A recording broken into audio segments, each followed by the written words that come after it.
À présent, nous avons en ligne Dr Farid Eliès, coordinateur et conseiller de coopération franco-égyptienne et expert de coordination entre l'Égypte et la France dans le domaine universitaire médical scientifique. Dr Farid Eliès, nous sommes ravis de vous avoir avec nous. Merci madame, enchanté de faire votre connaissance. On voudrait d'abord parler d'une manière générale du secteur de la santé en Égypte. Oui, comme vous le savez, que en général, la santé est un des points les plus importants, elle, et tout ce qui est comme éducation. Éducation, bien sûr, pour les jeunes, et la santé aussi, qui doit couvrir toutes les souches de la population égyptienne. Et en général, il y a beaucoup de projets pendant la période de notre président ici, qui ont pris vie, et surtout après le lancement de la santé pour tous, comme vous le savez. En ce qui concerne la santé pour tous, il y a une coordination qui a eu lieu entre la France et l'Égypte dans le domaine du droit de la femme égyptienne à la santé. Oui. La femme égyptienne doit avoir un droit pour qu'elle puisse avoir une meilleure santé. Ceci a dû mettre en route le dépistage épidémiologique précoce du cancer du sein dans le milieu rural et urbain en Égypte. Bien sûr, on s'intéresse un peu plus dans un milieu rural que dans un milieu urbain, puisque dans le milieu rural, il y a beaucoup de femmes qui doivent avoir des droits qui, entre nous, ne connaissent pas très bien qu'est-ce qu'elles doivent faire. Alors, dans ces conditions, ce projet a commencé il y a, disons, plus d'une année, il y a, disons, à partir des années 80, ça fait un bon moment, et puis ça s'est propagé doucement dans plusieurs zones, et plus spécifiquement dans la zone de Chassia à Fakus. Et c'est grâce à professeur Frédéric Omar, qui a été décédé depuis l'année dernière, qui a pu mettre en place un institut qui s'intéresse surtout sur ce type de dépistage et aussi le dépistage du cancer de foie. Parce qu'avec le virus C, comme vous le savez, il y a eu beaucoup de ravages, beaucoup de patients et beaucoup de personnes qui ont été atteintes par ce virus et qui ont dû payer leur vie. Voilà un des grands projets et la situation importante de la femme égyptienne en Égypte.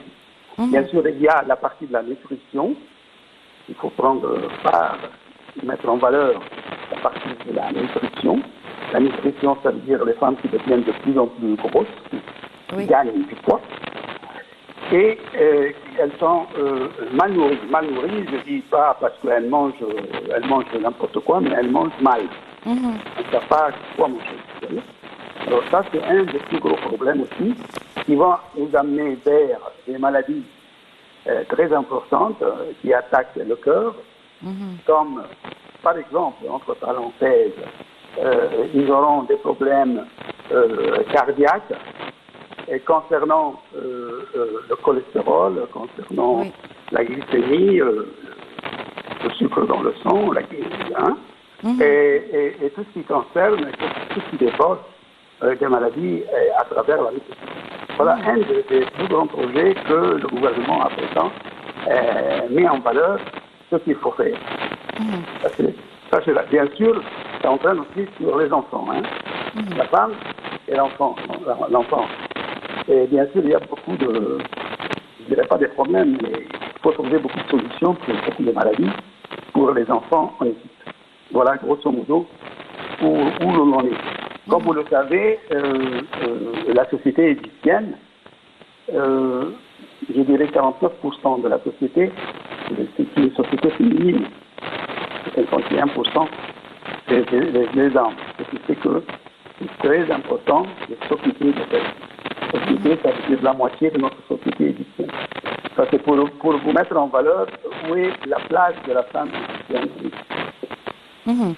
Voilà. Donc, essentiellement, ce projet, il focalise sur la santé de la femme en Égypte. Oui, et ça commence de très jeune, ça veut dire à partir de 30 ans. Le cancer peut attaquer des jeunes femmes de 30 ans jusqu'à l'âge de 60 ans. Si vous arrivez à dépister ce cancer de très bonne heure, par des méthodes précoces, très simples, vous allez gagner la vie, vous allez gagner la vie de cette femme de 15 ans. Et un peu.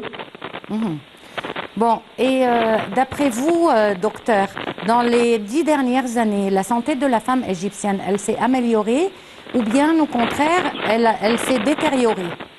Non, il y a un amélioration puisque c'est en parallèle avec tout ce qui concerne l'enseignement. L'enseignement sur le plan enseignement vis-à-vis des médecins, du dépistage et tout ça, et aussi enseignement dans le mass média, ça veut dire il faut mettre ce qu'on appelle dans les mass médias, mettre en valeur, attention sur ce que vous mangez, et puis chaque jour ça, attention sur comment vous vivez, la pollution, l'eau, tout ça. Bien sûr, il faut mettre aussi tout le ravage qu'avaient fait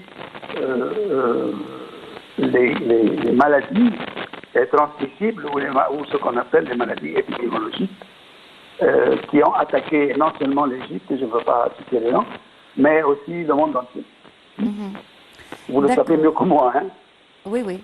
Et d'après vous, est-ce que le dépistage précoce du cancer du sein a contribué à diminuer les personnes atteintes de cette maladie? Oui. Ou bien cela n'a pas changé la situation? Non, oui. Mais étant donné que si vous multipliez les 49%, nous avons à peu près 50 millions de femmes. Hein. 50%, c'est énorme. Oui, 50 millions. Sur les 50 millions, il y a eu un progrès de 10 à 15%, ce qui n'est pas mal. Et pourquoi, docteur? Pourquoi? Il y a plusieurs facteurs qui peuvent entraîner à, je ne dirais pas à freiner, mais à ralentir tout ce qu'il y a comme progrès concernant cette situation. Les habitudes et les mœurs des femmes, la nourriture, la façon de vivre, plusieurs facteurs. La pollution. La pollution maintenant, non pas dans les milieux urbains, mais aussi dans les milieux ruraux. Hein. Oui. Vous voyez un peu. Alors tout ça fait qu'on ne peut pas faire des jumping ou bien on ne peut pas faire des sauts, de passer de 10-15% d'amélioration à 25, 30 et 45. Si je dis ça, c'est pas juste. Hein. Mais un petit progrès comme ça ouvre la ligne, nous donne un éclair, on croit qu'avec le temps, ça va venir. Et le pourcentage de guérissement du cancer du sein? Le pourcentage de guérissement, bien sûr, a été amélioré, bien sûr, sur le plan de la chirurgie, la radiologie, la chimiothérapie, tout ce que vous voulez.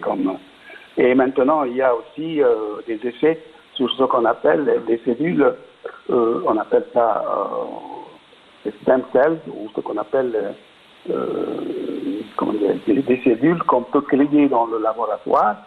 On les appelle des cellules souches qu'on crée dans les laboratoires et qu'on peut très bien injecter et en savoir où on en est. Et en général, dans le cancer de la leucémie ou le cancer du sang, il y a eu mondialement des progrès immenses. Et des miracles, je dirais. Des miracles.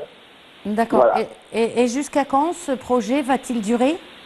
Ce projet a été signé il y a eu une signature officielle en 2019, avant l'invasion de la corona et tout ça, et entre l'Académie des sciences, l'Académie des sciences et des technologies au Caire, en 1 rue Cassoleil, et entre l'Académie médicale en France, et il y a eu un cortège, plus de 9 personnes qui sont venues de France pour signer une convention et voir où nous en sommes et comment peut-on améliorer cette situation, puisqu'elle est basée sur deux échelons. Un échelon d'enseignement.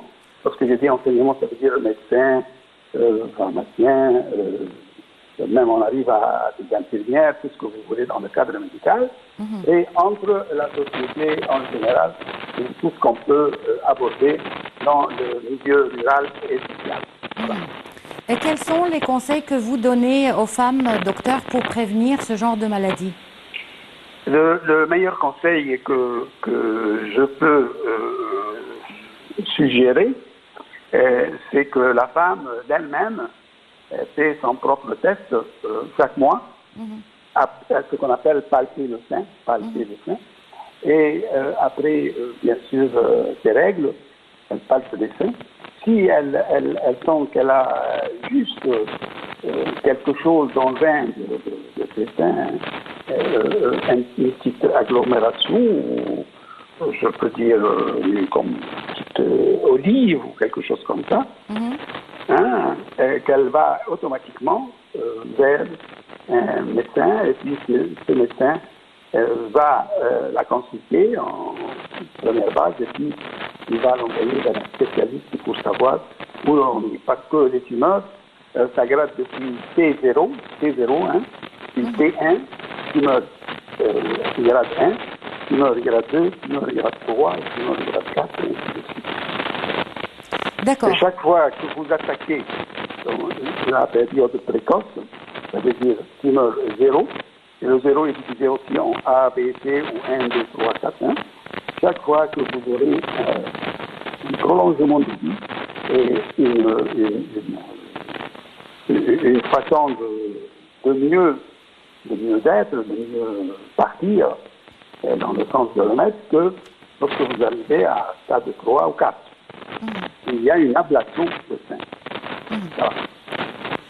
Et quels sont les autres projets de coopération, docteur, dans le domaine de la santé entre l'Égypte et la France? On a aussi un projet sur le cancer de l'œil chez l'enfant, ce qu'on appelle la rétinoblastome. Et ça aussi, ça a pris un bon moment. Et c'est entre l'université de Mansoura et entre l'Institut Pierre et Marie Curie à Paris. Là aussi, il y a beaucoup de travaux qui ont été faits, des travaux scientifiques.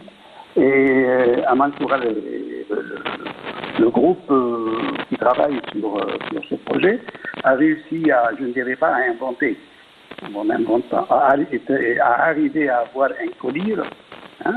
Et ce collyre peut guérir des tumeurs ou des infections très avancées dans la cornée et aussi dans la rétine d'un enfant ou d'une vieille personne. Parce qu'en général, les vieilles personnes perdent la vie doucement, très doucement, à cause de la rétine qui est en train de se détériorer. En faisant cette collyre qui est à base de cellules souches, stem cells, comme je viens de vous le dire, ils arrivent à mettre en valeur, à faire revivre ce type de cellules oculaires pour que l'image puisse être reformée sur un tapis ou sur un drap, comme on le dit, sur le matrix, c'est un drap ou un tapis, pour avoir une image plus claire et voir mieux. Et ça, c'est un travail vraiment, un chapeau à mettre en valeur. Nous travaillons sur ça ardemment pour arriver à commercialiser avec une société égyptienne, bien sûr, ou égypto-étrangère, je ne vais pas dire les noms, pour qu'ils puissent commercialiser cette collyre, puisqu'on a beaucoup de gens qui commencent à avoir, dans un certain âge, lorsqu'ils deviennent vieilles, ces personnes, de ne pas bien voir clair, un peu obscur, la vision. Oui. C'est important. Et dans le domaine de la coordination, docteur, dans le domaine universitaire, médical, scientifique, Oui, Peut-on savoir que se passe-t-il entre l'Égypte et la France? oui.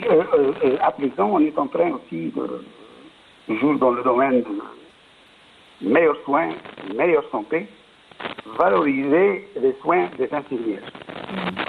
C'est très important, les infirmières en Égypte Oui. doivent valoriser leurs actes. Ça veut dire qu'il y a un soutien qui va se faire et des techniques électroniques. Hein.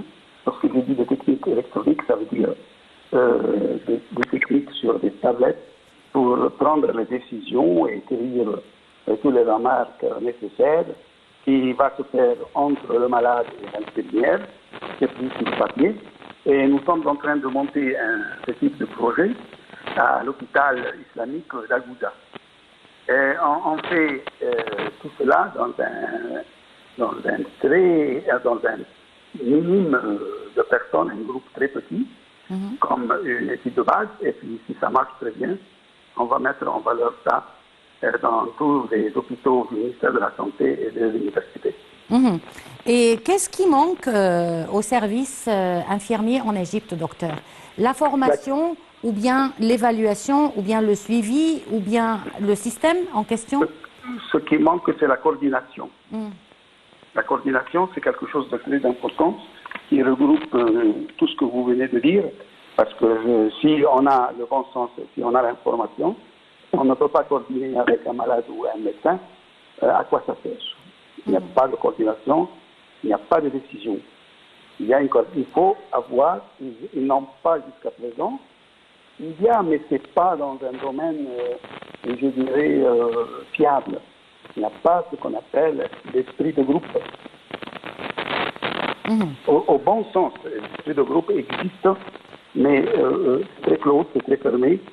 Esprit de groupe entre infirmières, esprit de groupe entre médecins, esprit de groupe entre infirmières, médecins, malades, le triangle essentiel de la santé. C'est pas encore bien limité, bien clair et bien fort, avec des angles bien taillés et avec une formation tout à fait professionnelle. Oui. Docteur, ça va prendre du temps. Ça va prendre du temps. Et ça va prendre des contacts avec l'Europe ou l'Amérique en général pour mettre en valeur ce qu'on a et comment faire ce type de... Et ça rentre dans les soins de santé que doit conquérir l'Égypte durant les années prochaines. Si vous avez un bon médecin, vous n'avez pas une bonne infirmière. C'est pas bien. Si vous avez une bonne infirmière, vous n'avez pas un bon médecin. Ça prendra du temps, mais on y arrivera. Ça va venir. Ça va venir. On sera les leaders de l'Afrique. C'est très important. Inch'Allah. Docteur Farid Eliès, c'était un plaisir de vous avoir avec nous. Merci d'avoir répondu à notre appel. Une petite pause et on se retrouve tout de suite après.